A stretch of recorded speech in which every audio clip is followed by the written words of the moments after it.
विभागिने व्योमवद्व्याप्तदेहाय दक्षिणामूर्तये नमः। सदाशिवसमारम्भाम् शङ्कराचार्यमध्यमाम् अस्मदाचार्यपर्यन्ताम् वन्दे गुरुपरम्पराम्। ॐ सहना भवतु सहनौ भुनक्तु सह वीर्यं करवावहै तेजस्विनावधीतमस्तु मा विद्विषावहै। ॐ शान्ति शान्ति शान्तिः। श्रुतिस्मृतिपुराणानाम् आलयं करुणालयं नमामि भगवत्पादं शङ्करं लोकशङ्करं। शङ्करं शङ्कराचार्यं केशवं बादरायणं सूत्रभाष्यकृतौ वन्दे भगवन्तौ पुनः पुनः। ईश्वरो गुरुरात्मेति मूर्तिभेदविभागिने व्योमवद्व्याप्तदेहाय दक्षिणामूर्तये नमः। ऋकारस्त्वन्धकारो वै ऋकारस्तन्निवर्तकः अन्धकारनिरोधित्वात् गुरुरित्यभिधीयते। वेदो नित्यमधीयतां तदुदितम्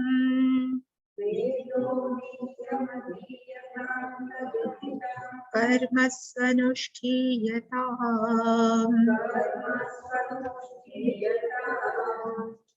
तेनेशस्य विधायतां पचितिः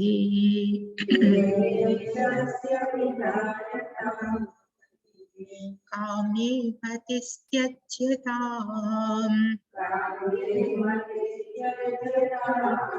पापो गः परिभूयतां भवसुखे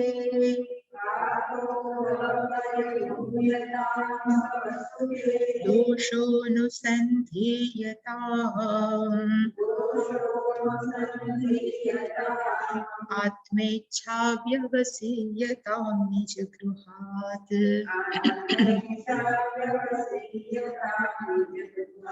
पूर्णं विनैर्गम्यताम् सङ्गस्सत्सु विधीयतां भगवतः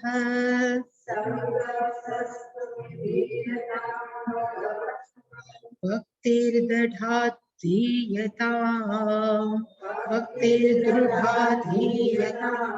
शान्त्यादिः परिचीयतां दृढतरम्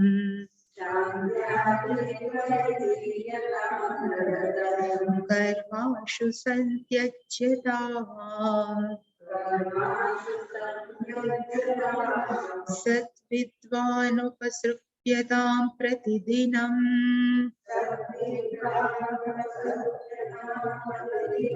तत्पादुका सेव्यताम् ब्रह्मैकाक्षरमध्यतां श्रुतिशिरो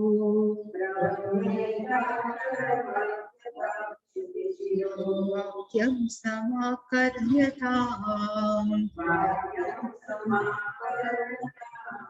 वाक्यार्थश्च विचार्यतां श्रुतिशिरः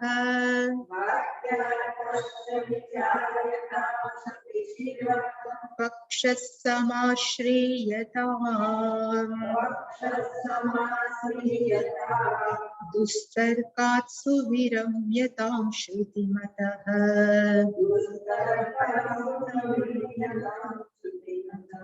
तर्कोऽनुसन्धीयताम्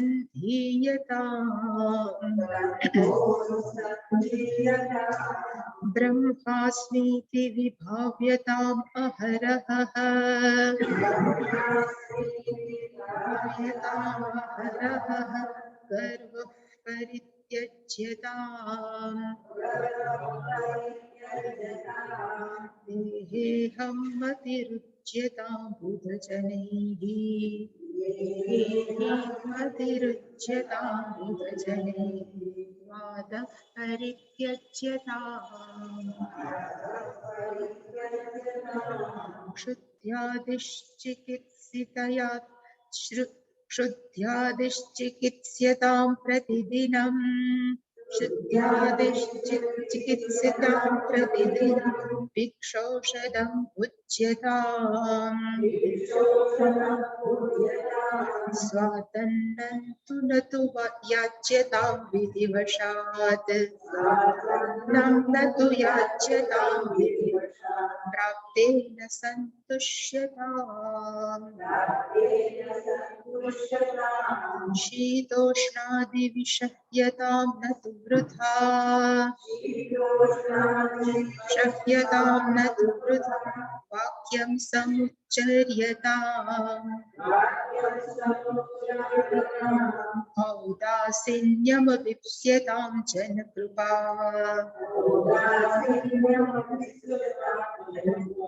नैश्चर्यमुत्सृज्यताम् एकान्ते सुखमास्यतां परतरे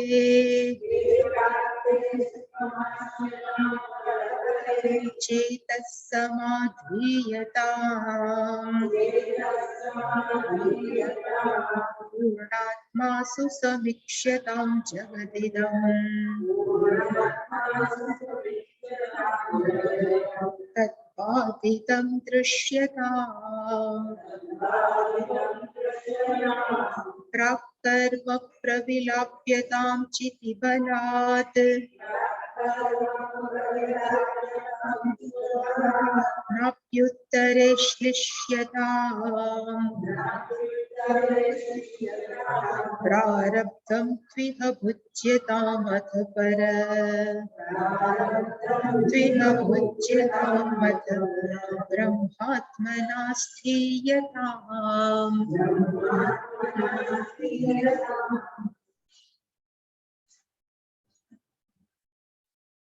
પેલો મંત્ર સ્પષ્ટ છે બીજો શ્લોક પણ સ્પષ્ટ છે ત્રીજા શ્લોકની અંદર મનનઃ અને નિધિધ્યાસન અને એની અંદર દેહેહ અહમમતિઃ ઉચ્યતામ એટલે કે દેહની અંદર અહમમતિ છે છોડવી જોઈએ બુદ્ધજનૈઃ વાદઃ પરિત્યજ્યતામ બુદ્ધજનૈઃ ડાયા માણસોથી ખોટે ખોટી વાદ ન કરવું જોઈએ એ પણ આપણે જોયું ચોથા શ્લોકની અંદર ક્ષુધિ ક્ષુધાદિ એટલે કે ક્ષુધા પ્લસ આદિનો છે પીપાસા અને તરત ક્ષુધા આદિશ્ચ વિચિકિત્સિતામ આ વ્યાધિનો અર્થ થાય રોગ ક્ષુધારૂપી રોગ છે એને સતત શું કરવું જોઈએ તો એની ચિકિત્સા કરવી જોઈએ જેવી રીતે ડોક્ટર પેશન્ટને તપાસે એવી જ રીતે સંન્યાસી છે આ પર્ટિક્યુલરલી સંન્યાસી માટે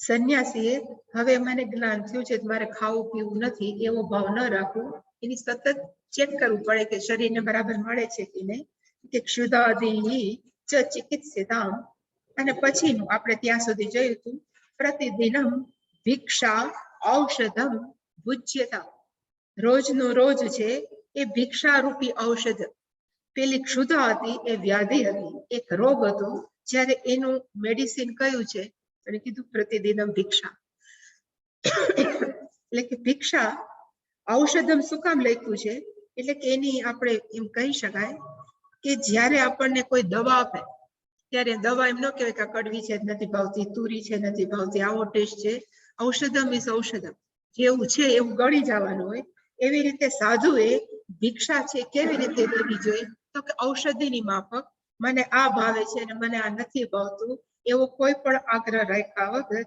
જે મળે એ ખાવું જોઈએ પ્રતિદિન ફરીવાર કે કાલી કમલી વાળામાં જયારે સ્વામીજી હતા ને ત્યારે આ બધા પૂછે કે તમે શું લ્યો છો ભિક્ષા એટલે કે સવારે છે ને દાળ રોટી તો કે સાંજે શું રહ્યો તો કે રોટી દાળ એટલે કે સવારે પણ સેમ, સાંજે પણ સેમ, એને કહેવાય ભિક્ષા ઔષધમ. જે ભૂખ છે એને સંતોષવાની છે, બીજું કઈ મારે આજ જોઈએ એવું નહીં માંગવું. એટલે કે એવી રીતે ભિક્ષારૂપી ઔષધને લઈ આપણા શરીરની ભૂખને શું કરવાની છે કે શાંત કરવાની. પછી સ્વાદુ અન્નમ ન યાચ્યતા. સ્વાદુ ગમતું, ટેસ્ટી ભોજન છે, ન યાચ્યતા ભિક્ષાંદેહી કરીને મને આજ જોઈએ, મને આજ પ્રકારનું ઔષધ જોઈએ, ન યાચ્યતા ન માગવું જોઈએ. અને શું કામ ન માગવું જોઈએ? તો કે કોઈ પણ વ્યક્તિ છે એને સેના માટે થઈને સંન્યાસ લીધો છે કે સેના માટે થઈને કોઈ પણ વ્રત લીધું છે, એનું એક અનુસંધાન હોય તો ખાવું, ધારો કે ગૃહસ્થ હોય તો કાયમ ખાવા ઉપર ભાર આપતા હોય, સંન્યાસીઓ છે એને હંમેશા ધ્યાન રાખવું કે આ વસ્તુ જ જોઈએ કે આ વસ્તુ ન જોઈએ, અથવા આવી શાક બનાવો તો ન ભાવે, આવું શાક બનાવો તો ભાવે, એવું ન રાખવું જોઈએ. કારણ કે ભેખ એના માટે નથી લીધો. જો એવું જ કરવું હોય તો પછી ગૃહસ્થાશ્રમમાં રહ્યો કે ઘરમાં રહ્યો. એટલે કે સ્વાદુ અન્નમ ન યાચ્યતામ. અને છેલ્લું વિધિવશાત પ્રાપ્તેન સંતુષ્યતા. જે મળે આપણા ભાગ્યમાં જે હોય એવું કહેવાતું કે બે પ્રકારની ભિક્ષા છે જે આપણે જોઈ હતી પેલામાં, એક મધુકરી ભિક્ષા અને એક કહેવાય અજગરી ભિક્ષા. મધુકરીનો અર્થ થાય ભમરો. ભમરો છે એક ફૂલમાંથી લે, બીજા ફૂલમાંથી લે, એવી રીતે બધામાંથી લે. એવી રીતે સંન્યાસીને પણ એક જ જગ્યાએ ભિક્ષા લેવી ને તો ત્યાં સેટિંગ થઈ જાય કે ભાઈ કાલે આવો તો આટલું બનાવજો, ત્રીજા દિવસે આવું બનાવજો, એટલે એવું સેટિંગ નહીં કરવાનું. મધુકરી ભિક્ષા. જે પણ ઘરે જાય, જે પણ આવે, 7 ઘર છે પછી બદલાવતા રહેવા. પહેલે દિવસે 7 ઘર હોય તો બીજે દિવસે બીજા 7 ઘર, ત્રીજે દિવસે ત્રીજા, એવી રીતે હંમેશા. અને 7 ઘરમાંથી કોક એમ કે નથી આપવું તો 8મું ઘર ન શોધ. 7 ઘરમાંથી જ ભિક્ષા લેવી. એટલે કે વિધિવશાત, ધારો કે ન આપે તો પછી પેલામાં ન જાય, એટલે વિધિવશાત પ્રાપ્તેન, જે પ્રાપ્ત થાય એનાથી આપણે શું કરવું જોઈએ તો કે સંતુષ્યતા, સંતોષ પ્રાપ્ત કરવો જોઈએ. એટલે કે હું એક ચોપડી વાંચતી હતી, એમાં સંતુષ્ટની વ્યાખ્યા હતી કે સંતોષી કોને કહેવાય. એટલે એમાં લખ્યું છે કે અપ્રાપ્ય હિ પરિત્યજ્ય. આપણને જે ન મળવાનું હોય એને મનમાંથી શું કરવું જોઈએ તો કે છોડી દેવું જોઈએ. સંપ્રાપ્તે સમતામ ગતઃ. જો ગમી જાય આપણને તો એની સાથે બેલેન્સ માઇન્ડથી સ્વીકારવું જોઈએ. પ્રાપ્તે સમતામ ગતઃ ખેદ અખેદ અદૃષ્ટ. મને આ ગમે છે, મને આ નથી ગમતું, એના પર વધારે પડતું ધ્યાન આપવાની જરૂર નથી. એ તો મોટા ભાગનું, અમારે એક બેન હતા, એક સંભારો ક્યારે ખાય, દાળ ભાત હોય ત્યારે, એમને આપે તો ન ખાય. ધારો કે આપણે શાક રોટલી ને સંભારો કર્યો તો અત્યારે ન ખાય તો ક્યારે ખવાય તો કે દાળ ભાત હોય. એવી રીતે કોઈ પણ વસ્તુ છે આવી જ જોઈને આવી જ ન જોઈ. એટલે કે ખેદ અખેદ અદૃષ્ટ. ખેદ નો અર્થ થાય ગમે છે, અખેદ નથી ગમતું, સહ સંતુષ્ટ ઇતિ કથ્યતે. આને કોણ કહેવાય તો કે સંતોષ. એટલે કે કોઈ પણ વાતની અંદર ડિમાન્ડ નહીં, જે છે જેવું મળે છે એનાથી વ્યક્તિ કેવી છે તો કે સંતુષ્ટ. એટલે કે આ 3 શ્લોક છે, એટલે 3 વાક્ય છે. ભિક્ષ ઔષધમ ભુજ્યતામ, સ્વાદુ અન્નમ ન યાચ્યતામ, અને વિધિવશાત પ્રાપ્તેન સંતુષ્યતા. આ 3 વાક્ય છે એ ભિક્ષા કેમ લેવી એની છે ડિસ્ક્રિપ્શન. કેવી રીતે એટલું પૂરું થયા પછી શીત ઉષ્ણ આદિ વિષહ્યતા. હું એવું માનું છું કે એના પછીના જે 3 વાક્ય છે, શીત ઉષ્ણ આદિ વિષહ્યતા, પછીનું છે વૃથા વાક્યમ ન સમુચ્ચર્યતા. એ વાચિક તપ છે. અને ઔદાસીન્યમ અભિપ્સ્યતા, એને કહેવાય માનસિક તપ. 3 તપની આપણે ભાર દઈએ. વાચિક, શારીરિક તપ, વાચિક તપ, માનસિક તપ. પેલું છે શીત ઉષ્ણ વિષહ્યતા. અત્યારે બહુ ઠંડી પડે છે, બોલવાની જરૂર નથી. ઉનાળો આવે તો બહુ ગરમી થાય, એટલે કે ગરમી છે, ઠંડી છે. આદિ લખ્યું છે તો કે શરીરના સ્તરે જન્મ છે, મૃત્યુ છે, શરીરના સ્તરે રોગ છે કે અરોગતા છે, એ બધું જ છે. એને શું કરવાની જરૂર છે? વી નો અર્થ થાય વિશેષેણ સહ્યતા, એનું સહન કરવું જોઈએ. વિવેક ચૂડામણીનો કહેવાય ને તિતિક્ષા નામનો એક શ્લોક છે સહનમ સર્વ દુઃખાનામ અપ્રતિકાર પૂર્વકમ ચિંતા વિલાપ રહિતમ સા તિતિક્ષા નિગદ્ય. સહનમ સર્વ દુઃખાનામ, બધા દુઃખને તો માણસો સહન કરવા જ પડે. સહનમ સર્વ દુઃખાનામ, બધા સુખ દુઃખ છે એ સહન કરવા, પણ કેવી રીતે? તો ચિંતા વિલાપ રહિત. ચિંતાનો અર્થ થાય ગુજરાતીની ચિંતા નહીં, મને બહુ ચિંતા થાય, પણ ચિંતાનો અર્થ થાય જ્યારે આપણને દુઃખ આવ્યું હોય અને આપણે જ્યારે એને પ્રોસેસમાંથી કે અનુભવ કરતા હોય ત્યારે ઘણા માણસોને બોલી બોલી કેવું હોય, એ હું મરી ગયો, તાવ આવ્યો હોય તો આખા ઘરને ખડું કરી દે કે મારા પગ દાબો, મારા હાથ દાબો, મારું શરીર તૂટે છે, મને આમ થાય છે. એટલે કે બધા એને ઓન ટોલ રાખે. એવું ન કરવું જોઈએ. એને શું કહેવાય? તો કે ચિંતા. ગમે એટલું થતું હોય સહન કરવાનું છે, તો શાંતિથી 2-3 દિવસ જે થાય કોક ઘરનાને હેરાન કર્યા વગર સહન, એને કહેવાય ચિંતા. તો વિલાપ કોને કહેવાય? તો કે ગુજરાતીમાં વિલાપનો અર્થ રોવું થાય, રોકકળ. પણ આમાં રોકકળ એટલે કેવી રીતે? સાજો થઈ ગયો, ધારો કે કોરોના થયું, સાજું થઈ ગયું, કે ડેન્ગ્યુ થયું, અત્યારે બેમાંથી એક બહુ થાય, સાજું થઈ ગયું, ઘણા વખત સુધી હોસ્પિટલમાં રહી, આ બધી પ્રોસેસ પૂરી થઈ ગઈ. પછી જે પણ વ્યક્તિ આવે એને માંડીને વાત કરે કે ભાઈ તમને ખબર નથી, આટલા દિવસો તો કેવા ગયા, 2 દિવસ પછી આમ થયું, પછી 3 દિવસ પછી આમ ગયું, પછી હોસ્પિટલમાં ગયા. એ કીધા જ કરે, એને કહેવાય વિલાપ. એટલે કે 2 વસ્તુ કરવાની જરૂર નથી. માંદા થાય ત્યારે રોકકળની જાય, અને જ્યારે સાવ સાજા થઈ જાય ત્યારે પાછું એને માંડીને વાર્તા કરવાની જરૂર નથી કે શું શું થયું. એને શું કહેવાય? તો કે એને શીતોળ ઉષ્ણ વિસહ્ય.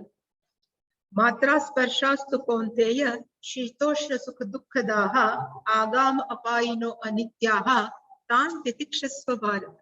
બીજા દેવા ભગવાન લખ્યું છે ત્યાં તિતિક્ષ જે શીત ઉષ્ણ છે એમાં તો 3 સ્તરે બધું લખ્યું હતું, પણ અહીંયા શરીરના સ્તરે જે પણ તકલીફો છે એને શું કરવાની? તો કે વિશેષ કરીને સહ્ય. આપણે અહીંયા કાંઈ ઠંડી નથી પડતી. આપણે ઋષિકેશ બાજુ જાય કે ઉપર જાય ત્યાં બહુ ઠંડી છે, અને even Delhi, up to Delhi, Rajasthan આપણા કરતા તો ક્યાંય 5 ડિગ્રી છે, કે આપણે તો 15 થાય તો કે ગુજરાત ઠૂઠવાય. એટલું છાપા દેવા આવે કે ગુજરાત ઠૂઠવાળું, કે ભાવનગરના માણસો ન ઠૂઠવાય. આ 1500 ડિગ્રી તો પણ એવું આવે જયારે ત્યાં તો 5-6 એમ કે પ્લેઝન્ટ છે. અહીંયા ધારો કે અમારા કેદારના ગોર છે, એ દર વખતે ડિસેમ્બરમાં જ આવે અહીંયા, કારણ કે ઉપર બંધ થઈ ગયું. એટલે પછી અહીંયા આપણે કે ઠંડી લાગે તો કે ના, અહીંયા તો બહુ સરસ. જયારે 1500 ડિગ્રી હોય ત્યારે એને મજા આવતી હોય, અને આપણે અહીંયા 1500 ની અંદર શું થાય? તો કે ઠૂઠવાતા હોય. એ જે કાયમ આવે છે એનો અર્થ કે ન વિસહ્યતા.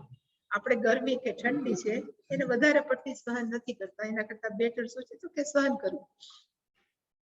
એટલે આને કહેવાય કાયકમ તપ. એટલે કે શારીરિક તપ ઉપર શંકરાચાર્યજી ભાર આપ્યો. પછી છે વૃથા વાક્યમ ન સમુચ્ચર્યતા.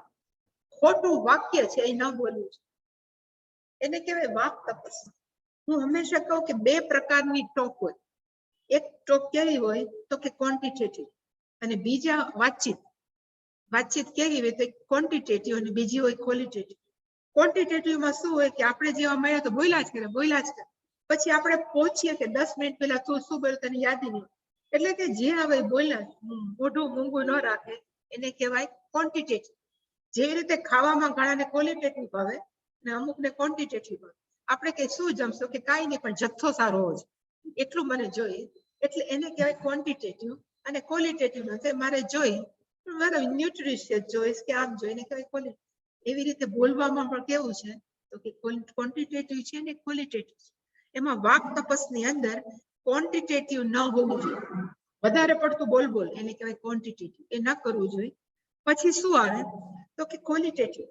તો ક્વોલિટેટિવ ની અંદર પણ કે છે કે 3 પ્રકારની વાતચીત હોય છે, કે 3 પ્રકાર એકબીજા સાથે વાતચીત થાય. એમાં પહેલી છે ઉત્કૃષ્ટ, બીજી છે મધ્યમ, અને છેલ્લી છે અધમ. ઉત્કૃષ્ટ વાતચીત કે ડાયલોગ છે એ કોને કહેવાય? તો કે જ્યારે વક્તાને ફાયદો થાય અને શ્રોતાને ફાયદો થાય, જ્યારે વાતચીત ચાલતી હોય તો એને કેવી કહેવાય? તો કે ઉત્તમ. મધ્યમ કોને કહેવાય? તો જેમાં શ્રોતાને ફાયદો ન થાય, વક્તાને થાય, કારણ કે એને બોલ કર્યા કરે, એટલીસ્ટ એની તો પેલું થઈ ગયું. ઘણી વાર ટીચર્સ છે ને, અમે નાના હતા ત્યારે થતું કે ઘણા ટીચર્સ બહુ સરસ સમજાવે, અને ઘણા ટીચર્સ ક્લાસમાં આવીને ભીતને જોઈને બોલી નાખે, જે પણ આવે પછી જતા રહે, તો એને મધ્યમ કહેવાય. એને ખબર નથી પડતી કે છોકરાઓ સમજે કે નથી સમજતા, પણ મારો તો ક્લાસ પૂરો થઈ ગયો. એવું છે એને કહેવાય મધ્યમ પ્રકારનો કન્વર્સેશન કે ડાયલોગ. અને અધમ કક્ષાનો કયો તો કે જેની અંદર વક્તાને પણ ન થાય, જેની અંદર શ્રોતાનો ન થાય, અને ભેગા થઈને જે ગોસિપ કરે, જે પંચાયત ગુજરાતીમાં, એને કેવી કહેવાય તો કે અધમ કક્ષાની વાત. તો વાક તપસ્માં આમાંથી ત્રણમાંથી કયું આવે તો કે પેલું ક્વોલિટેટિવ માંથી પછી આ કે પેલું બેયને ફાયદો થવો જોઈએ. અને એમાં પણ પછી વાક તપસ કોને કહેવાય તો કે ભગવાને 17મા અધ્યાયમાં કીધું છે, અનુદ્વેગકરમ વાક્યમ સત્યમ પ્રિયમ ચ હિતમ ચ યત. વાક્ય બોલાય તો કેવું બોલવું જોઈએ, તેની 4 ક્વોલિટી છે, એની 4 ક્વોલિફિકેશન છે કે વાક્ય અનુદ્વેગકરમ, કોઈને પણ ઉદ્વેગ થાય, આપણા બોલવાથી કોઈને પણ તકલીફ થાય એવું વાક્ય ન બોલવું જોઈએ. બીજું સત્ય, વાક્ય કેવું હોવું જોઈએ તો કે સાચું બોલવું જોઈએ, પણ સાચાની વ્યાખ્યા છે ખોટું ન બોલવું. સાચાનો અર્થ જ બસ હંમેશા સાચું જ બોલવું એવું જરૂરી નથી, ખોટું ન બોલવું. કારણ કે કોક છે કેન્સરના લાસ્ટ સ્ટેજ ઉપર હોય અને આપણે ખબર કાઢવા ગયા તો આપણે એમ કહીએ કે બસ હવે તો 15 દિવસ જ બાકી છે તમારા. સપોઝ આપણે કહીએ તો સત્ય, આપણે વાક્ય સાચું જ બોલ્યા પણ ન પ્રિય. એટલે કે વાક્ય બોલવું તો કેવું બોલવું તો કે ખોટું ન બોલવું. ન બોલવું ઇઝ બેટર, કીપ મમ, પણ ખોટું ન બોલવું એટલે કે સત્યમ. પછી એડ કયું કર્યું તો કે પ્રિયમ. એટલે કે જે મેં કીધું કે ભાઈ હવે બહુ દિવસ બાકી નથી તમારા, એ છે સત્યમ છે, પણ એ પ્રિયમ નથી. તો વાક્ય કેવું હોવું જોઈએ તો કે પ્રિયમ અપી. સત્યમ બ્રુયાત પ્રિયમ બ્રુયાત, સત્યમ અપી અપ્રિયમ મા બ્રુયાત. એવું છે, સત્ય હોવા છતાં કોઈને કડવું લાગે એવું ક્યારે સત્ય ન બોલવું, એટલે કે પ્રિયમ બ્રુયાત. અને છેલ્લું છે હિતમ બ્રુયાત, કોકના ભલા માટે થઈને બોલવું. આનો સરવાળો એને કહેવાય વાક તપસ. ભગવાને ત્યાં ગીતામાં કીધું હતું, એટલે અહીંયા શંકરાચાર્યજી કીધું વૃથા વાક્ય, કારણ વગર બોલ બોલ કરવાની જરૂર નથી. આપણને જ્યાં સુધી કોક ન પૂછે ત્યાં સુધી આપણા મોઢામાંથી એક પણ વાક્ય ન નીકળવું જોઈએ. કારણ કે એનાથી પણ શું થાય તો કે એનાથી આપણો શક્તિ છે બોલવું છે એમાં એક તો જોઈ, તો ખોટે ખોટું બોલવાથી આપણી શક્તિ શું થાય તો કે જતી. એના કરતા બેટર. અને ક્યારે પણ કોઈને પણ આપણી એડવાઇસની મોટા ભાગે જરૂર નથી. આપણે આપીએ છું મફત છે એટલે, પણ મોટે ભાગે કોઈને જરૂર નથી. તો બેટર કયું છે તો કે વૃથા વાક્ય, ખોટું વાક્ય છે. ક્યારે પણ ઇવન કોકને એવું કહે છે કે બટર પાલિશ કરવા, ઘણી વાર શું થાય વખાણ કરવા માટે કોઈ પૈસાદાર માણસો પાસે ગયા તો બટર પાલિશ, પછી કઈક આપણું કામ કઢાવવું છે એના માટે તેને કરાવ, એવું પણ એને કહેવાય વૃથા વાક્ય. એવું વાક્ય છે કે ક્યારે ન સમ ઉચ્ચાર્યતા નહોતો થાય, ઉચ્ચાર્યતા નહોતો થાય, ન બોલવું જોઈએ, પણ સમ રાખ્યું છે. દર વખતે એક પ્રિફિક્સ અને કહેવાય ને આગલું પ્રિફિક્સ છે એડ કરે છે. સમ નો અર્થ થાય સારી રીતે સમજીને વિચારીને ક્યારે પણ ખોટું વાક્ય છે ન બોલવું જોઈએ. અને છેલ્લું તપ કયું છે એમાં લખ્યું છે એના પછીનામાં ઔદાસીન્યમ અભિપ્સ્યતા. ઉદાસીન, ગુજરાતીનો ઉદાસ નહીં પાછું, ઉદાસીન નો અર્થ થાય મધ્યસ્થ, તટસ્થ. ઇંગ્લિશમાં એક વાક્ય, એક શબ્દ છે એને કહેવાય જજમેન્ટલ. એક શબ્દ છે જજમેન્ટ ને જજમેન્ટલ. જજમેન્ટ નો અર્થ થાય જે ન્યાયાધીશ બેઠા બેઠા કરે ને એને કહેવાય જજમેન્ટ. પણ આપણે જે બેઠા બેઠા બીજા માટે કરીએ છીએ એને કઈ જજમેન્ટ, કઈ કારણ વગર આપણે કે ઓલો કે બરાબર નથી, ફલાણો બહુ સારો છે, એ બીજાને જોઈને આપણે જે તારણ કાઢીને બોયલા કરીએ છીએ એને કહેવાય જજમેન્ટ. એટલે ખરેખર માણસોએ શું કરવું જોઈએ તો person should not be judgmental. માણસોએ છે ક્યારે પણ કોઈની વ્યક્તિ માટે આ આવી છે એટલે આવી જશે, આવી રીતે બિહેવિયર કરે છે તો આવી જ છે, તો આપણે આપણું જજમેન્ટ લાવી એનો નિર્ણય કરીએ છીએ ને એવું કરવાનો આપણને હક નથી. કારણ કે આપણને ખબર નથી કઈ વ્યક્તિ કઈ બેકગ્રાઉન્ડમાંથી આવી છે, કે એની કેવું એજ્યુકેશન છે અને એના જીવનમાં શું શું ઘટ્યું છે. આપણે તો છે એટલું જ મોઢું જોઈએ છે, એનું બેકગ્રાઉન્ડ કઈ ખબર નથી, તો આપણને એ હક નથી. તો પછી શું કરવાનું તો કે ઉદાસી. આપણે એમ કહીએ ને ઉષ્ણતાનો ભાવ, તો એને શું કહેવાય औष्ण्यम। પછી ઉદ્યોગને લગતું તો આપણે શું કહીએ? ઔદ્યોગિક તો બોલીએ છીએ। એવી જ રીતે ઉદાસીનને લગતું એટલે લખ્યું ઔદાસીન। તસ્ય ભાવ સંસ્કૃતમાં કહેવાય કે જે છે ગરમ એનો ભાવ કેવો છે? તો ગરમી પણ, જે આપણે કહીએ ને પણ ગુજરાત સંસ્કૃતમાં કહેવાય ત્વમ। એવી જ રીતે અહીંયા ઔદાસીન, જે પણ ઘટનાઓ ઘટે એમાં આપણે ખરેખર કેવો ભાવ કેળવવો જોઈએ? તો કે ઉદાસીન। મધ્યસ્થ દ્વેષ બંધુ એવું કહે છે ને 12મા અધ્યાયમાં કે ક્યારે કોઈનું મધ્યસ્થ થવાની જરૂર નથી, ઇવન ક્યારે કોઈને વધારે પડતું બંધુત્વ કેળવવાની પણ જરૂર નથી, અને ક્યારે કોઈનો દ્વેષ કેળવવાની જરૂર નથી। જો બંધુત્વ કોઈ સાથે વધારે, આ સંન્યાસીઓ માટે છે, સામાન્ય માટે ને, સપોઝ સંન્યાસી વધારે પડતી ફ્રેન્ડશિપ રાખે તો પછી એના પર જરાક લગાવ થાય, લગાવ થાય એનો અર્થ થાય આસક્તિ થાય, આસક્તિ થાય તો પછી જ્યારે ધ્યાનમાં ક્યાંક બેસે તો વિચાર કોનો આવે? તો કે ફ્રેન્ડશિપ। એવી જ રીતે ધારો કે કોકે એને ન સાંચ્યો, કે કોકે એના પર દ્વેષ કર્યો, કે એની સાથે ખોટું બિહેવિયર કર્યું, તો પછી એ વ્યક્તિને એમ થાય કે આ વ્યક્તિ મને નથી સાંચ્યો કે સાચવી, તો એના ઉપર શું થાય? તો કે દ્વેષ થાય। દ્વેષ થાય એટલે વળી પાછું આપણા મનની અંદર શું આવે? તો કે કટુભાવ આવે। અને કટુભાવ ક્યારે યાદ આવે? તો કે નિરાતે બેઠા હોય, કારણ કે તો નવરાજ છે, પછી શું આવે? તો કે એના માટે થઈને માણસોએ શું કરવું જોઈએ? તો કે ઔદાસીન્યમ અભિપ્સેતા। આ 17મો અધ્યાય છે ને, એમાં 3 તપ લખ્યા છે। સાત્વિક તપ કયું એટલે કાયિક કયું, વાચિક કયું ને માનસિક કયું, ને એમાં પછી સત્વ રજસ તમસ કીધા। તો એની અંદર ભગવાને માનસિક તપ કોને કીધું છે? એમાં એવું લખ્યું છે મનઃ પ્રસાદ। આપણું મન ચીયરફુલ હોય, પ્રસન્ન હોય તો એને શું તપ કહેવાય? તો કે માનસિક તપ। પછી એમાં એવું લખ્યું છે સૌમ્યત્વ। વિચારો કેવા હોવા જોઈએ? તો કે સૌમ્ય। સૌમ્યનો અર્થ થાય કાંટાવાળા ઝાડને આપણે પકડીએ ને તો હાથમાં આપણને કાંટા વાગે, આપણે કેક્ટસને। એવી રીતે વિચારો કાંટાવાળા હોય, કોકના ખરાબ વિચારો, તો આપણને મનમાં વાગે ને, એ વિચારો જો બહાર નીકળે તો બીજાને વાગે। વિચારો કેવા હોવા જોઈએ મનમાં? તો કાંટા વગરના, એટલે કોઈ પણ પ્રકારના દ્વેષ ભાવ વગરના। એ બીજું છે મૌનમ લખ્યું। ખરેખર મૌન છે એ ક્યારે આવે? 17મા અધ્યાયમાં, આમાં નથી કે મૌનમ છે એ ક્યારે આવે? તો કે બોલવાનું તપ છે। પણ શંકરાચાર્ય લખ્યું કેમાં? તો કે માનસિક તપ। શું કામ લખ્યું? કે ઘણા માણસો મૌન પાડે, પછી પાટી પેન લઈને ફરે, કે પછી પોતાને જે વ્યક્ત કરવું છે કરે, એનો અર્થ કે મન બહુ દોડે, પછી એનો એને સહારો કયો લીધો? તો કે પાટી। એ કરવું છે એના કરતા બેટર કયું છે? તો કે બોલો, પણ મનથી કેવા હોવા જોઈએ? તો કે શાંત। એટલે કે મૌનનો અર્થ થાય માનસિક વિચારોની શાંતિ। મનના વિચારો છે એ ઘોંઘાટ ન કરે। માણસો એકલા હોય ને તો એ પોતાનો એકાંત સહન નથી કરી શકતા। ઘણી વાર માણસો કે એકલતા લાગે છે, કે હું એકલો કે એકલી બેસી નથી શકતી। શું કામ? કે મનમાં બહુ ઘોંઘાટ છે। કોનો? તો કે આપણને જે ન ગમતું એ વસ્તુ છે ત્યારે જ યાદ। તો પેલા જરૂર કઈ છે? તો કે મનસઃ મૌન। મનના મૌનની જરૂર છે, પછી એ વાણીના સ્તરે આવો। એટલે ભગવાન એમાં 17મા અધ્યાયમાં લખ્યું છે મૌનઃ, અને આત્મસંશુદ્ધિ, એનો અર્થ થાય વિચારો કેવા હોવા જોઈએ? તો કે શુદ્ધ।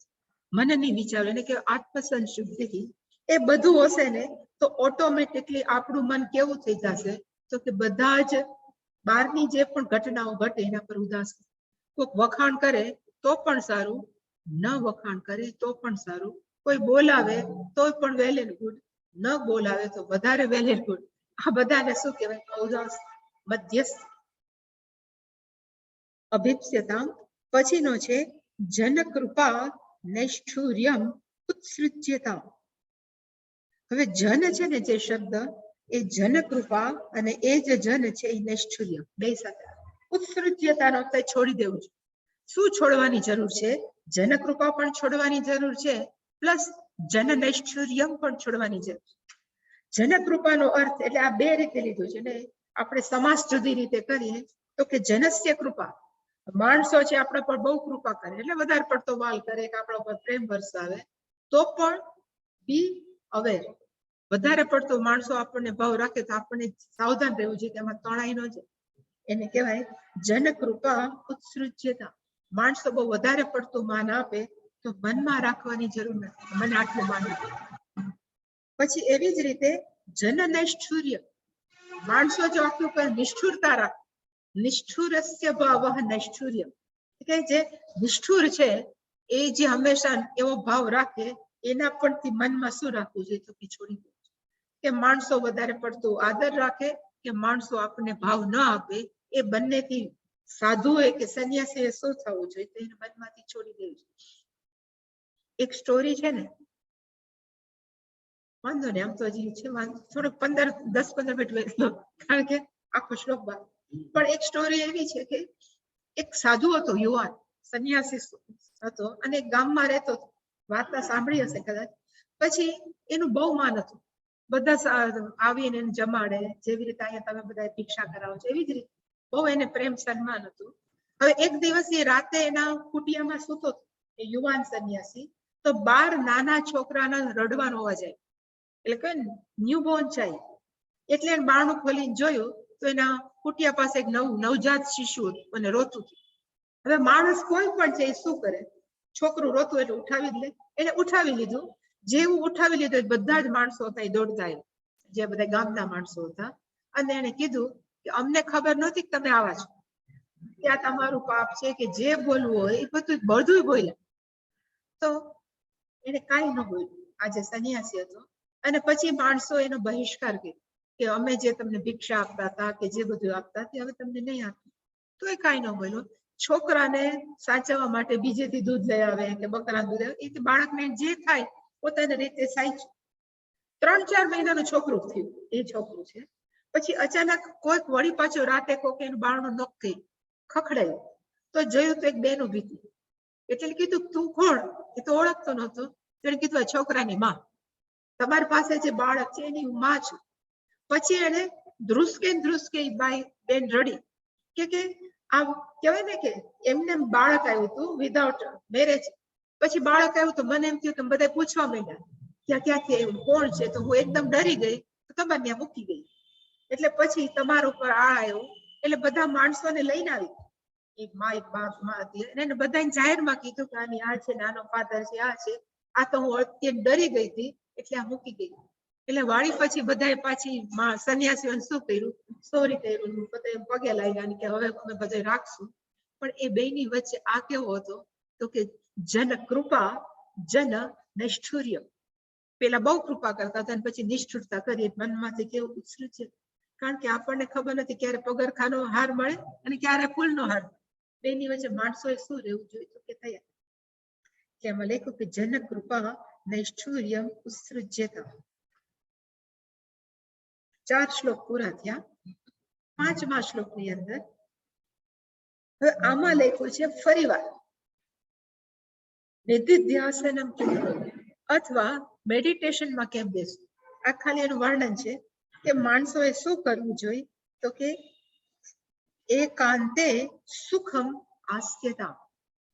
એકાંતે જ્યાં કોઈ ન હોય એ જગ્યાએ સુખમ નો અર્થ થાય સુખાસનની અંદર આસ્યતા, વન શુડ સિટ, બેસવું જોઈએ. હવે એકાંત કોને કહેવાય તો કે 6ઠા અધ્યાયમાં બહુ વર્ણન છે કે એકાંત કા કોઈ એવી જગ્યા હોય, મંદિર હોય કે જ્યાં બહુ પૂજા થઈ હોય, જ્યાં બહુ જપ થયા હોય, એના વાઇબ્સ જુદા હોય. જેવી કે સપોઝ અહીંયા અત્યંત પ્રવચનો થાય છે કે રામદાસજીના પહેલા, તો આ જગ્યા છે ને એ ક્યાંય જાગૃત છે કે આની અંદર આધ્યાત્મિક અણુ પરમાણુ હોય.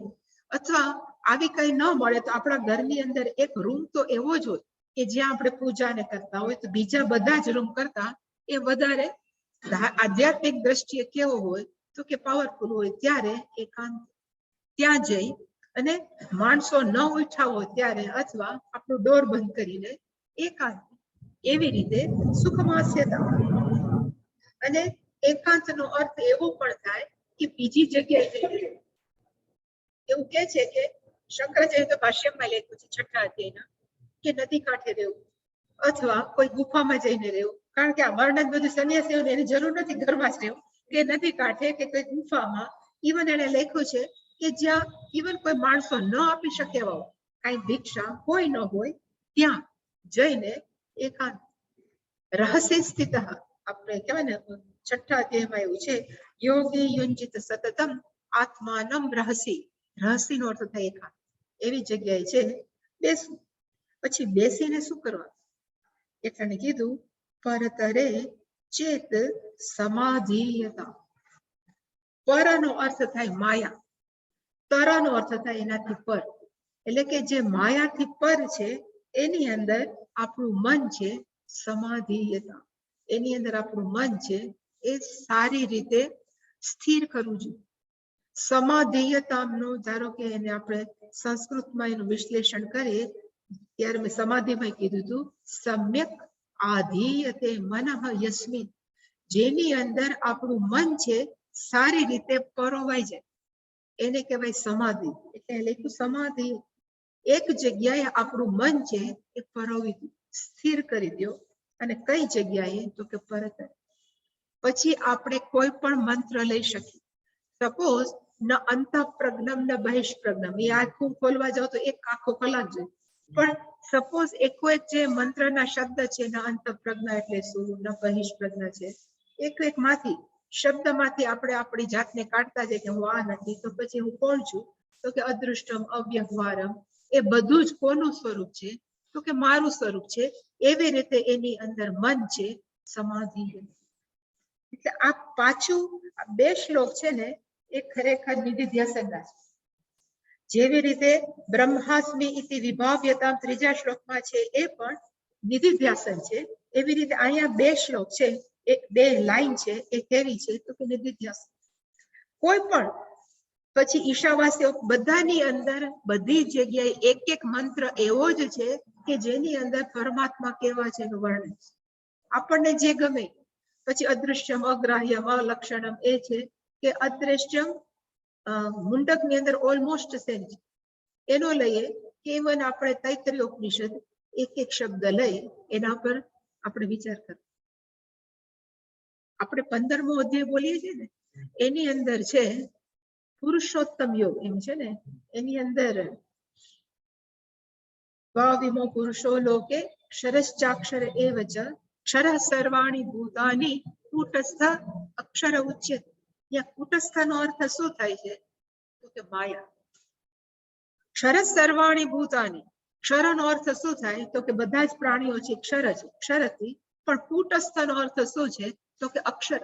એટલે માણસો મોટે ભાગે કૂટસ્થનો અર્થ શું કરે છે? તો કે પરમાત્મા છે. તો ત્યાં કૂટસ્થ શું કામ લખ્યો? માયા માટે. શંકરાચાર્ય ડિસ્ક્રિપ્શન આપ્યું ભાષ્યમાં. પણ એક માયા પણ એવી છે એ ક્યારે નાશ નથી પામતી. માયાનું શું છે? કા વ્યક્ત થાય અને કા અવ્યક્ત. વ્યક્ત થાય ત્યારે આખું જગત હોય, અવ્યક્ત થાય ત્યારે પરમાત્માની અંદર પછી લઈ થઈ જાય. એટલે માયા પણ કે કૂટસ્થનો અર્થ થાય અનચેન્જડ, જે પરિવર્તન ન પામે એને કહેવાય કૂટસ્થ. માયા પણ કેવી છે? કૂટસ્થ. તો પછી પરમાત્મા કોણ? એટલે કીધું પાછું આખું બોલવું પડે તો જ યાદ આવે. ભાવિમો પુરુષો લોકે ક્ષરશ્ચાક્ષર એવ ચ ક્ષર સર્વાણી ભૂતાની કૂટસ્થોક્ષર ઉત્તમ પુરુષસ્તુ અન્યઃ પરમાત્મી ઉદાહરણ. પુરુષ કોણ છે? તો કે ઉત્તમ. કોનાથી? તો આ બેથી, ક્ષરથી અને અક્ષરથી. અને એનું નામ શું છે? તો કે પરમાત્મા ઇતિ ઉદાહૃત. એવી રીતે આખું જગત છે એ શું છે? તો કે માયાનું બને. અને માયા પણ કેવી છે? તો કે એની સાથે લઈ થઈ, એનાથી તરફ, એનાથી પર થઈ એમાં આપણું મન શું કરવાની જરૂર છે? તો કે સમાધિ. સતત એની અંદર લીન કરવું છે. સમાધિનો અર્થ થાય લીન કરવાનો પ્રયત્ન કરવો પડે, પણ પછી શું થાય? તો કે સહજ. અને હું હંમેશા એક ઉદાહરણ આપતી કે માણસો પેલા સાયકલ શીખતા હોય કે કાર શીખતા હોય ત્યારે જે નવા શીખતા હોય ખબર છે કે સપોઝ કાર શીખતા હોય, સાયકલ ઓછી શીખી, સપોઝ કાર શીખતા હોય તો શરૂઆતમાં ડ્રાઇવિંગનું જે ઓલું હોય ને સ્ટીયરિંગ એટલું કઠણથી પકડે ને, ઓલો એમ કે આમ વાળવાનું છે, આપણને બી જાય કે આમ વળી જશે, ભાગી જશે. તો એટલું બધું આપણે પ્રયત્નપૂર્વક ચલાવતા. પછી ધીમે ધીમે છે આપણે એનો કેવાય યુઝ ટુ થાય, પછી એક હાથે પણ ચલાવી શકીએ. અને જો રોડ ઉપર કઈ ન હોય તો આપણે હાથ છોડી શકીએ, પણ રોડ કોઈ ન હોય તો. પણ એવી રીતે કાર ચાલી શકે, એ જે સહજ ચાલે એને કહેવાય ડ્રાઇવિંગ ઉપર શું થઈ ગયું છે? તો કે આપણે માસ્ટરી થઈ ગઈ છે. એવી રીતે શરૂઆતની અંદર મનને વારે વારે લીન કરવું પડે. એ પરતરે ચેત સમાધિ હતા. વારે વારે તું આની અંદર કર. એક વખત એવો આવે કે જેવા બેસે ને આંખ બંધ કરે ઇટ કનેક્ટ કોની સાથે તો કે પરત એને કહેવાય છે શરૂઆતમાં કીધું કે આવું બધું કરવાનું એટલે આ છેલ્લું કેવું છે તો અલ્ટિમેટ આપણે જે કહીએ છીએ ને સવિકલ્પ સમાધિ નિર્વિકલ્પ સમાધિ સવિકલ્પની અંદર શું હોય તો માત્ર એટલું રહે કે હજી હું ટોટલી લીન તો એની કહે ને ટોટલ રિઝોલ્વ બધું થઈ ગયું છે પણ સ્ટીલ આઈ નો કે આઈ એમ ડુઈંગ હું આ કરું છું શું કરું છું તો કે ધ્યાન કરું છું એની આપણને સૂક્ષ્મ ખબર હોય પણ નિર્વિકલ્પનો અર્થ શું થાય હું પણ છૂટી જાય માત્ર એક જ રહે એને કહેવાય નિર્વિકલ્પ પણ એ સમાધિ છે એને ક્યારે આપણે આપણું શાસ્ત્ર એન્ટરટેન નથી કરતું કે એ કરવી જોઈએ સમાધિ આપણે શું કામ કહીએ છીએ કે સમાધિ એટલે કે ધ્યાનમાં કે નિધિધ્યાસન કે જ્યારે આપણે સમાધિમાં હોઈએ ત્યારે આપણું સબકોન્શિયસ માઇન્ડ છે is highly active subconscious mind નો અર્થ શું થાય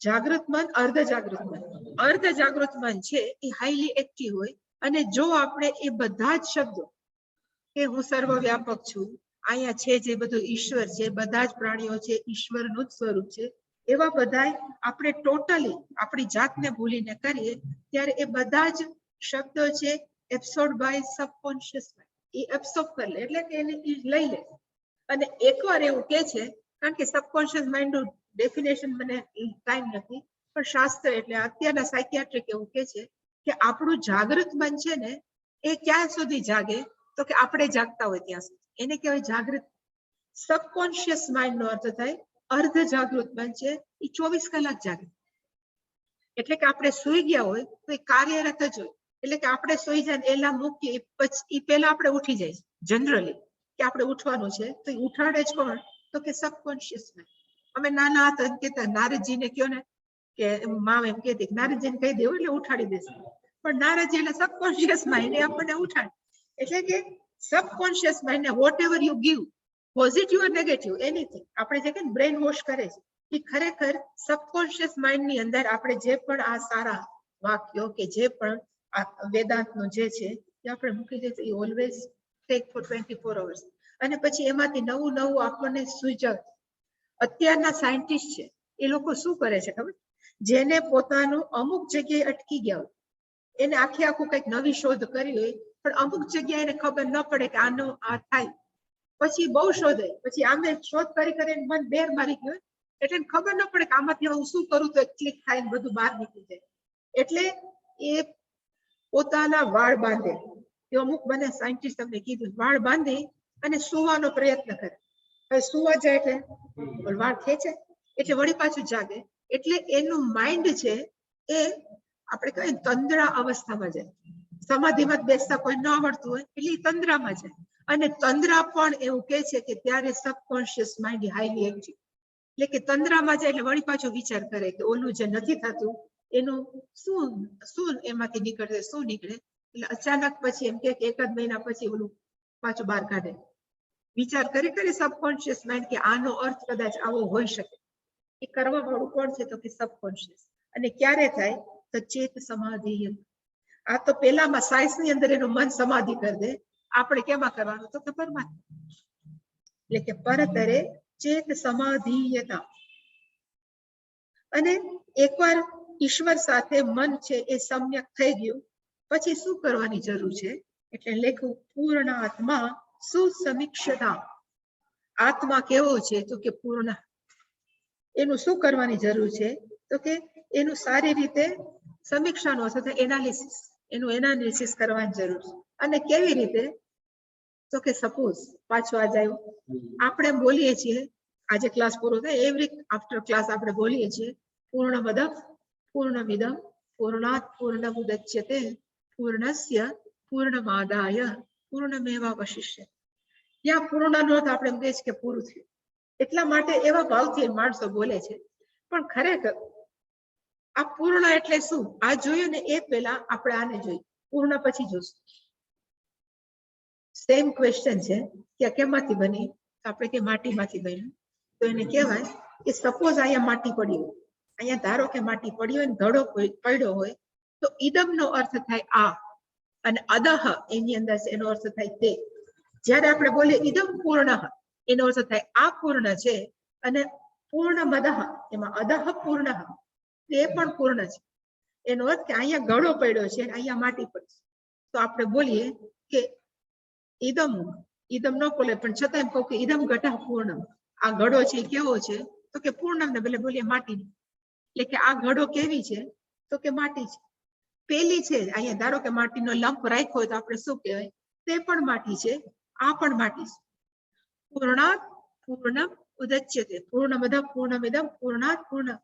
પૂર્ણાત માટીમાંથી, પૂર્ણમ આ ઘડો છે એ શું થયો? ઉદચ્યતે નો અર્થ થાય બન્યો. એટલે કે માટીમાંથી આ ઘડો બન્યો, એટલે ઘડો પણ કેવો છે? તો આપણે જે સાબિત કરીએ છીએ માટી. એટલે કે આ પણ માટી છે, આ પણ માટી છે, આ માટી છે શું થાય? તો કે બની. હવે પૂર્ણસ્ય પૂર્ણમાદાય, માટીમાંથી આ માટી કાઢી લે.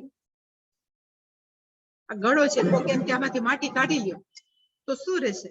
ઘડો રહેશે કે માટી રહેશે? પૂર્ણમેવ અવશિષ્યતે, તો શું રહેશે? તો કે માટી જ રહેશે. ઘડો તો નહીં રહે. શું કામ નહીં રહે? તો કે ઘડો શું છે? તો કે નામ ને માત્ર એનો એક આકાર છે.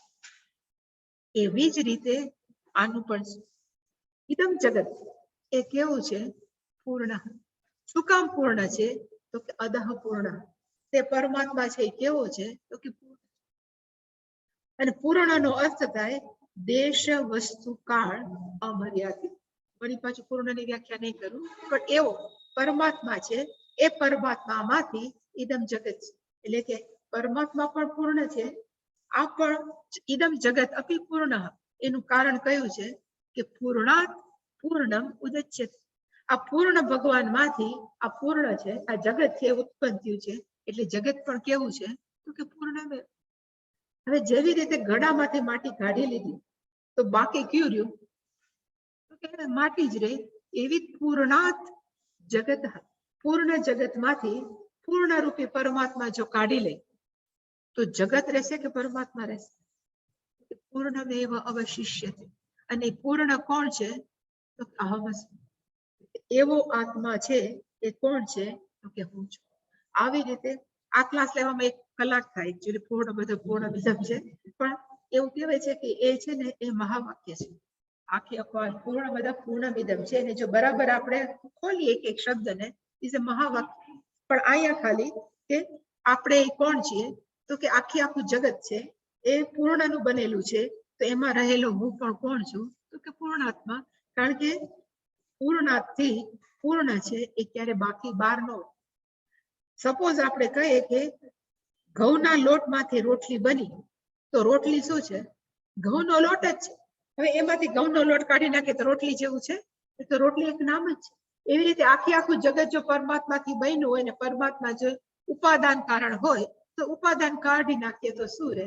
તો કે પરમાત્મા જ રહેવાનો છે. અને પરમાત્મા કોણ છે? તો કે મારાથી ભિન્ન નથી. અને મારાથી ભિન્ન નથી એટલે કોણ છે? તો કે હું જ છું. માણસને છે ને ખરેખર બોલતા બહુ ગભરામણ થાય કે હું ભગવાન છું. એટલે એના કરતા સ્ટેપ બાય સ્ટેપ જવું. કેવી રીતે જવું? તો કે આખું જગત છે એ કેવું છે? તો એમાં આપણને વાંધો નથી. એટલે ભણી ભલે વ્યવહારમાં ભલે જતું હોય, પણ આપણે બોલે કે આખું જગત શું છે? તો કે ઈશ્વર. હવે જો જગત આખું ઈશ્વર, તો એમાંથી આ શરીર તો બાકાત નથી. આપણે જે પણ XYZ છે એ શરીર બાકાત નથી. અને શરીરમાં રહેલું ચૈતન્ય તત્વ પણ બાકાત નથી.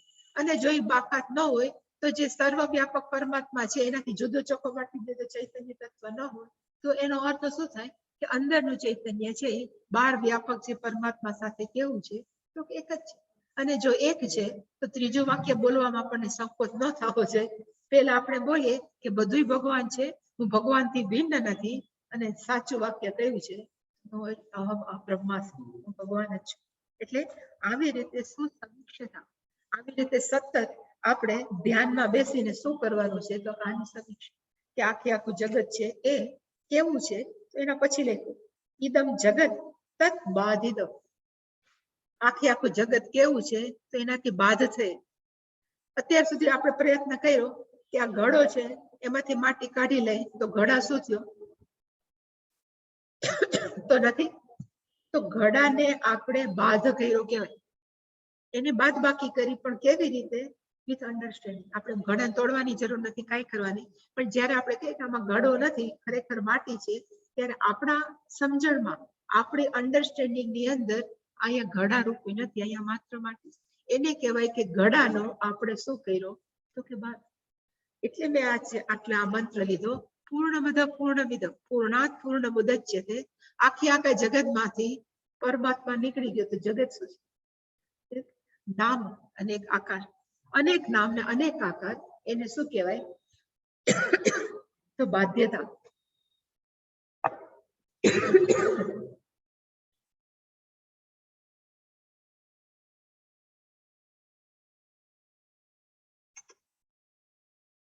અને બાધિત નો બીજો અર્થ થાય મિથ્યા. જગતને આપણે બાધિત કરી દીધું તો જગત કેવું થઈ ગયું? મિથ્યા.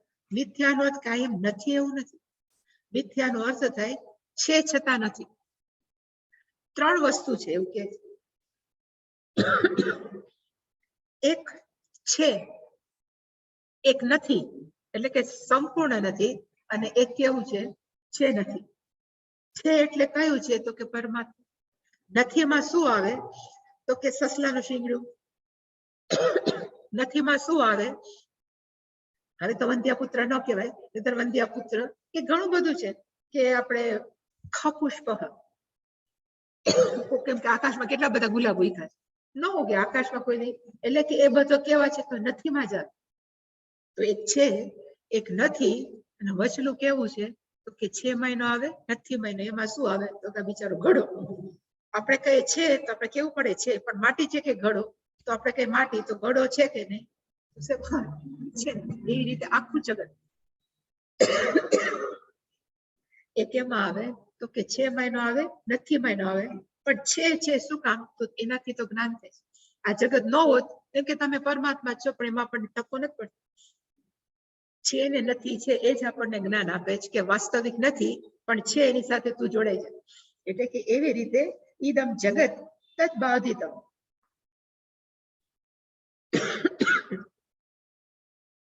પછી ત્રણ કર્મની વાત કરી છેલ્લા જે અંદર, કે ત્રણ પ્રકારના કર્મ છે જે આપણને ખબર છે: સંચિત, પ્રારબ્ધ, આગામી. સંસ્કૃતમાં એક ક્રિયાપદ છે ચી, ચિનોતી નો અર્થ થાય ભેગું કરવું, ટુ કલેક્ટ. પાંચમો કોન્જુગેશન, પાંચમો વર્ડ. એમાંથી જે બન્યું એને કહેવાય ચિત્ત. એટલે આ ચિત્ત છે ને એ ઓલું ચિત્ત નહીં, મારું મન બુદ્ધિ ચિત્ત અહંકાર, પણ ચિત્ત છે. આ ચિત્ત છે, ચિત્ત નહીં. ચિત્ત બોલીએ ને તો અર્ધો તો હોય, એનો અર્થ થાય આપણી બુદ્ધિ કે આપણે ચિત્ત કહીએ. આ છે ચિત્ત. ચિત્તનો અર્થ થાય એક્યુમ્યુલેટેડ, ભેગા કરેલા. અને કેવા તો કે સમ, સારી રીતે જે ભેગા થયેલા છે. સંચિત કર્મ એને કહેવાય પેલા. સંચિત કર્મનો અસંખ્ય જન્મોના આપણે જ્યારે પાપ કર્મ આપણા ભેગા થાય, પાપ અને પુણ્ય બંને, એનું નામ શું છે તો કે સંચિત. પણ ત્યાં ચિત્ત નો અર્થ થાય એકઠું થયેલું. સમ નો અર્થ થાય પ્રોપરલી, સારી રીતે જે એકઠું થયું હોય. અને કયું? અને કર્મ પણ ટેકનિકલ છે. કર્મ નો તો થાય પાપ. એટલે કે એક કર્મનો પ્રકાર છે સંચિત કર્મ. બીજો છે પ્રારબ્ધ. ભગવાને અમુક સ્લોટ લઈ લીધો આ જીવન માટે અને કીધું કે આટલા છે એને આપણે ભોગવવાનું. એટલે કે એ બધા પોતાના અનુભવો આપવા માટે બિગન સ્ટાર્ટ થઈ ગયા. આરબ્ધ એટલે એને કહેવાય પ્રારબ્ધ, વિચ ઓલરેડી બિગન. ક્યારે પૂરા થશે તો કે આ બધું પૂરું થશે, એટલે આપણે જયારે સંપૂર્ણપણે આપણે ભોગવી લેશું એને કહેવાય પ્રારબ્ધ. અને અત્યારે જીવતા જીવતા આપણે જે પણ કર્મ કરીએ એ કેમાં આવશે તો કે એને અત્યારે કહેવાય આગામી, પણ પછી કેમાં ભળશે તો કે સંચિત. એટલે કે ત્રણ પ્રકારના છે: સંચિત, પ્રારબ્ધ, આગામી. હવે એની અંદર આ જે પ્રાક કર્મ છે ઇઝ ઇક્વલ ટુ સંચિત કર્મ, પહેલાના કર્મ. એટલે એવું લખ્યું છે પ્રાક કર્મ છે એને શું કરવાની જરૂર છે? પ્રવિલાપ્યતા. વિલાપનો અર્થ ખરેખર થાય કાઢી નાખવું. એનો અર્થ પ્રવિલાપ્યતાનો અર્થ ખરેખર એવો નથી. અહીંયા મારી દ્રષ્ટિએ એનો અર્થ થાય એનું એક્ઝિસ્ટન્સ જ ન હોય. આપણે ઘણી વાર સાવ વસ્તુ બાળી નાખીએ પછી એમ કે ને એનો એક સબૂત નથી રહ્યું, કાંઈ નથી રહ્યું. એવી રીતે સંચિત કર્મ છે એનું શું કરવાની જરૂર છે? પ્રવિલાપ્યતા. એને સંપૂર્ણ કાઢી નાખવાની જરૂર છે. કેવી રીતે નીકળે? અસંખ્ય કર્મો છે એ નીકળે કેવી રીતે? એની બહુ સરસ ડિસ્કશન છે બ્રહ્મસૂત્રમાં. પણ એણે લખ્યું કે આપણે એમ નક્કી કરીએ કે મારે આટલા કર્મ બાળા, તો આપણને તો ખબર જ નથી. તો જ્યારે એમ કે કર્મ બાળી નાખવા, તો બાળે કે? ભગવાને ગીતામાં કીધું ચોથા અધ્યાયમાં, યથેદાંસી સમિદ્ધગ્નિ ભસ્મસાત કુરુતે અર્જુન જ્ઞાનાગ્નિ સર્વ કર્માણિ ભસ્મસાત કુરુતે. એટલે કે જ્ઞાનાગ્નિની અંદર આપણે કર્મ બધા બાળી નાખવા. તો આપણે વિચારતા હશો ને, ભડકો બળે અને એક પછી એક આપણે સંચિત કર્મ નાખીને બધું બળી જાય, એવું હશે? તો બળે કે? બાળવું એટલે શું? જ્ઞાનાગ્નિ એટલે જ્ઞાન રૂપી અગ્નિની. તો એનું એક જ ઉદાહરણ આપી શકાય કે સપોઝ સ્વપ્નની અંદર આપણે બહુ ખોટા કર્મ કર્યા, કોકને માર્યા અને કોકનું ચોરી કરી નાખી અને જેલમાં નાખ્યા, અને પછી જાહેર કર્યું હવે તો આને તો ફાંસી આપી, એટલી હદે આપણે ખરાબ કર્મ કર્યા, અને પછી જાહેર થયું કહેવાય ને જજ સાહેબે કે હવે આને 15 દિવસ પછી ફાંસી આપી દે.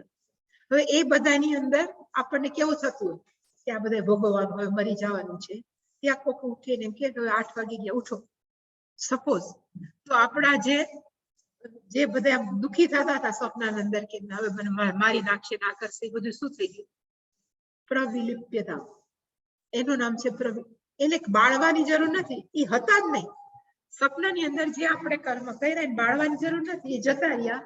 એવી જ રીતે આ પણ છે. આપણે માનીએ છીએ કે આ સત્ય છે, એટલે કે જ્યાં સુધી સત્યતા આપીએ છીએ ત્યાં સુધી સંચિત કર્મ છે. પણ જેવું જાગીને જોઉં તો જગત દિશે નહીં. નરસિંહ મહેતાએ જયારે કીધું કે હું જાગી ગયો, એનો અર્થ અજ્ઞાન રૂપી નિદ્રામાંથી when I awake, એટલે કે જ્યારે મને જ્ઞાન પ્રાપ્ત થયું ત્યારે આખું જગત જેવું છે. જગત હું માનું છું કેવું છે? તો કે આપણા પોતાના અજ્ઞાન. પછી એને બધું વર્ણન કર્યું ચિત્ત ચૈતન્ય, એટલે કે જેવા આપણે અજ્ઞાનમાંથી જાય અને આપણને ખબર પડી અહીંયા તો માત્ર બ્રહ્મ છે, તો સંચિત કર્મ ક્યાં છે? સંચિત કર્મ તો દ્વૈત છે. એનો અર્થ કે સંચિત કર્મ હતા જ નહીં. જીવ જ્યાં સુધી આપણી જાતને માનીએ ત્યાં સુધી જ સંચિત કર્મ છે. જેવા જ્ઞાનમાંથી આપણને ખબર પડી એક ક્ષણે, જેવી રીતે સપનામાંથી જાગીએ અને બધા જ કર્મ સપનાના જતા રહે, સેમ વે આ વ્યવહારિક જગતનું આપણને જ્ઞાન થાય કે ધીસ ઇઝ નોટ રિયલ. જેવું સપન છે એવું જ આ જગત છે. અહીંયા ખરેખર તો શું છે? તો કે માત્ર કોન્શિયસનેસ. એ વ્યક્તિના સંચિત કર્મ છે શું થાય? એ જ ક્ષણે, એટલે બળવાની જરૂર નથી. ઇટ ઇઝ નોટ અવેલેબલ, છે જતા રહ્યા. એને કહેવાય પ્રાકર્મ પ્રવિલાપ્યતા. કેવી રીતે? એટલે શંકરાચાર્ય લખ્યું છે પછી ચિત્તિ બલાત. ચિત્તિનો અર્થ થાય જ્ઞાન, કોન્શિયસનેસ, એટલે જ્ઞાનથી, સમજણથી આપણે આપણા સંચિત કર્મોને શું કરી નાખવાનું? તો આવી રીતે બાળવાના, એટલે રીતસર ભડકો આપીને, પણ સમજણપૂર્વક કે આખું જગત ન હોય. આપણે એકમેવ અદ્વિતીય બહુ વ્યાખ્યા કરી, તો એમાં સંચિત કર્મનું સ્થાન ક્યાં? અને સંચિત કર્મ તો કેટલા? અસંખ્ય. અને એ પણ પાછા પાપ પુણ્ય, એટલે 3 થયા. એવા અસંખ્ય તો ક્યાંથી શક્ય છે? હું તો કોણ છું? તો એકમેવ અદ્વિતીય, એકાક્ષરે છે કે બ્રહ્માક્ષર એક જ છે. તો એની અંદર ક્યાંય સંચિત કર્મને સ્થાન જ નથી. એટલે સંચિત કર્મ છે એ શું થઈ ગયા? પ્રવિલાપ્યતા, એ જ્ઞાનથી જતા રહ્યા. પછી શું લખ્યું? તો એનું લખ્યું છે પાછું ચિત્તિ બલાત ઉત્તરેહિ શ્લિષ્યતા. આમાં છે ને ચિત્તિ બલાત પછી એક ન છે. ચિત્તિ બલાત પછી ન, એ ન લઈ અને ન શ્લિષ્યતા મેં ઉતરો. એટલે ચિત્તિ બલાત અપી ઉત્તરેહિ ન શ્લિષ્યતા. ઉત્તરેહિ નો અર્થ થાય અત્યારે આપણે જે કર્મ કર્યા છે એને ઉત્તર આવે ને પછી એ બધા ભેગા, એની સાથે જોડવાની જરૂર નથી. એની સાથે આપણે ભેગું થવાની જરૂર નથી. અને જે જ્ઞાની છે તો ખરેખર એને ખબર જ છે કે હું જ્ઞાની છું, તો આ કર્મ થઈ રહ્યા છે. શરીર કરે છે કે મન કરે છે? હું તો માત્ર સાધન છું. આ બે સાધન છે, હું તો એને લાઈવ કરું છું. તો એને ક્યારેય આગામી કર્મ છે સ્પર્શતા નથી. તો પછી પ્રશ્ન થાય કે કર્મ તો કરે જ છે, આ છે જ્ઞાની છે કર્મ કરે જ છે, તો એના આગામી કર્મની અંદર પાપ પણ હોય અને આગામી કર્મની અંદર પુણ્ય પણ હોય. તો એમ કે તો જ્ઞાની શું કામ પાપ કરે છે? ધારો કે, તો એનો આન્સર પણ એ છે કે ચોમાસું છે તો બિચારા જ્ઞાની થોડું ઉપર લટકે, એને ચાલવું તો પડે. ગમે ત્યારે કઈક ચાલતા હોય તો એની નીચે પગ કીડી આવે, મકોડા આવે, કેટલા બધા જંતુ મરી જતા હોય, તો એનું અજાણતા પાપ આગામી કર્મમાં હોય જ, અને પુણ્ય તો કરતા જ હોય. તો એ પુણ્ય અને પાપ આગામી અને બીજું ક્રિયમાણ કે છે ને અમુક એને ક્રિયમાણ એ જાય ક્યાં? તો તત્વબોધમાં એવું લખ્યું છે કે જે જ્ઞાની છે એને રાખે, એને માન આપે, એની સેવા કરે, એને ટેક કેર સંભાળે, તો જ્ઞાનીના બધા જ પુણ્ય છે ને એ વ્યક્તિ જતા. જ્ઞાનીને તો રસ જ નથી તો ભગવાન ક્યાં ખપાવે? તો કે એટલે માણસો ચોટે છે. આપણને ખબર નથી, પણ જેવા સાધુ આવે ગમે આવે માણસો પહેલેથી શું કામ આવું છે બિચારાને ખબર નથી, પણ એવો નિયમ છે કે જો જ્ઞાની છે, સંપૂર્ણ જ્ઞાની છે, તો એના પુણ્ય કર્મ ક્યાં જાય? તો કે જેની સેવા કરતા હોય એને આવી. એટલે એવું લખ્યું છે વિભૂતિમત અચ્ચેતા મુંડક ઉપનિષદની અંદર, જે ખરેખર હોય એને વિભૂતિમત, એ વિભૂતિથી જે બોલે સત્ય ઠરે, એટલે હંમેશા એની શું કરવી જોઈએ? તો પૂજ્ય. પણ એ કર્મ બધા એને જાય. તો પાપ કર્મ ક્યાં જાય? એને કરતા હોય ભૂલથી પણ અનનોઈંગલી જે ખોટા કર્મ થયા એ ક્યાં જાય? તો કે એનું જે ખરાબ બોલતા હોય, એની જે નિંદા કરતા હોય એને. એટલે કે એવી રીતે ન શ્લિષ્યતા, શ્લિષ્ણનો અર્થ થાય આને કયો ને અડું, શ્લિષ અડવું એને કહેવાય શ્લિષ. પણ જે આગામી કર્મ છે એને ન શ્લિષ્યતા, એને પણ આપણે હવે મેં આટલું પુણ્ય કર્મ કર્યું તો મને આ થાય, આટલું મેં ખોટું થઈ ગયું તો મને હવે આવું થશે, એમાંથી ક્યારેય ન શ્લિષ્યતા. તો જ્ઞાની નથી અને હજી આ વ્યક્તિ કેવો છે? તો કેવી દિશા છે, હજી એમની અંદર છે. તો ક્યારેક ખોટું થઈ ગયું, હાય હાય ખોટું થઈ ગયું, હાય હાય ખોટું, પાછું 5 વાર જીવવાની જરૂર નથી. થઈ ગયું તો થઈ ગયું, ન શ્લિષ્યતા.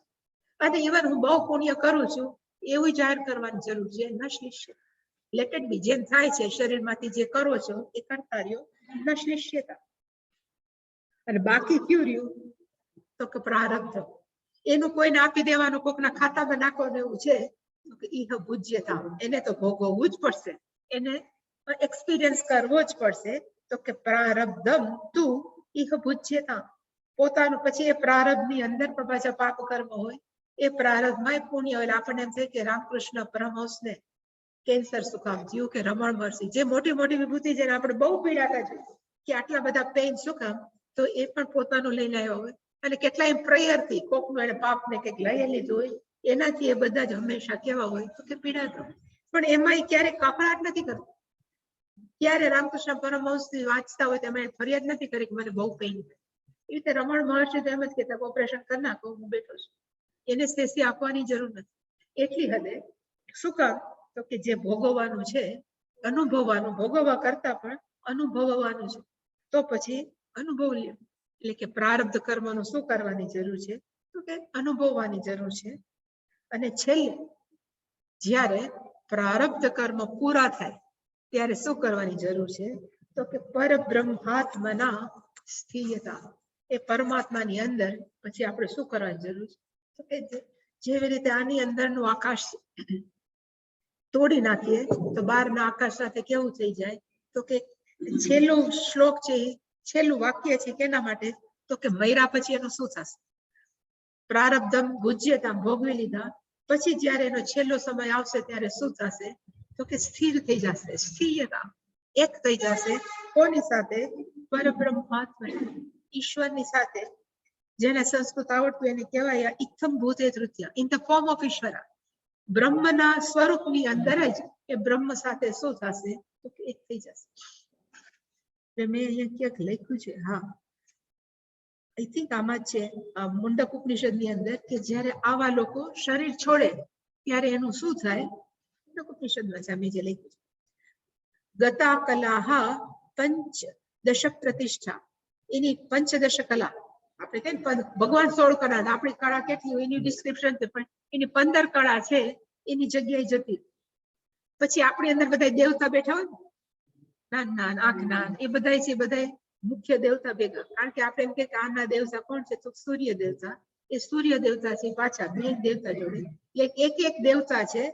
દેવતા હા સર્વે પ્રતિદેવતા, જે ઇન્ડિવિજ્યુઅલ નાના નાના છે એ બધા પોતાના મેઇન દેવતાની અંદર ભળી જાય. અને કર્માણી અને વિજ્ઞાનમયશ્ચ, એ જે છે એનું શું થયું? તો કે શરીરથી તાદાત્મ્ય છૂટી ગયું, એટલે હું વિજ્ઞાનમય છે એ પણ છૂટી ગયું. તો પછી એનું છેલ્લે શું થાય? તો કે પરે અવ્યયે સર્વે એકી ભવંતિ. એનું જ્યારે શરીર છૂટે ત્યારે એ શરીર સાથે તાદાત્મ્ય નથી, એટલે કે સર્વવ્યાપક સાથે એ શું થઈ ગયું? તો કે એક થઈ ગયું. પછી એનું ટ્રેસિંગ નથી, જેમ મેં કીધું એમ એ આ મંત્રમાં છે. પછી કોઈ ગોતવા જાય તો એને ન મળે. આ આકાશ તોડી દીધું અહીંયા, પછી કે આનું જ આકાશ હવે મારે જોઈ છે ઘડાનું, શક્ય નથી. એવી રીતે આ જ્ઞાનીનું શું થાય? એટલે કે આવી રીતે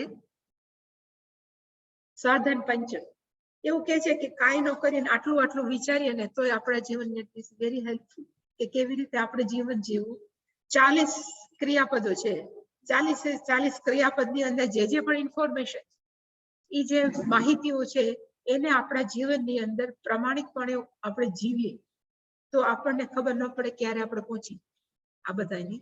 એટલા માટે આ સાધક પંચક એવું કે છે, ઇટ ઇઝ વેરી હેલ્પફુલ. એક જગ્યાએ વાંચતી હતી તેમ કે 40 માળાનો એક દોરો બનાવીએ આપણે, કે માળા બહેનો પહેરાવે તો એમાં 40 મણકા હોય, કોઈ પણ બે પહેરતા હોય. એવી રીતે આ પણ 40 ક્રિયાપદોનું એક શું છે? તો કે હાર છે. એક એ છે પહેરી રાખવાનું ગળામાં, અને એક માં શું કીધું છે? તો કે વિધિયતામ અધિયતામ, એના એક અર્થ કરી એને પછી જો જીવવાનો પ્રયત્ન કરે તો person will rich, without reaching will rich. એટલે કે કોઈ પણ બોલા વગર માણસો શું થશે? તો પહોંચી જશે. અહીંયા સાધન પંચક છે. પૂર્ણમદઃ પૂર્ણમિદં પૂર્ણાત પૂર્ણમુદચ્યતે પૂર્ણસ્ય પૂર્ણમાદાય પૂર્ણમેવાવશિષ્યતે. ઓમ શાંતિ શાંતિ શાંતિ. હરિ ઓમ. શ્રી ગુરુભ્યો નમઃ. હરિ ઓમ.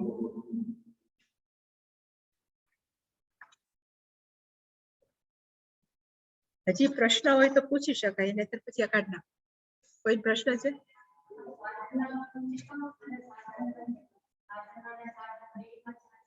આમાં સાધન પંચક લખ્યું છે.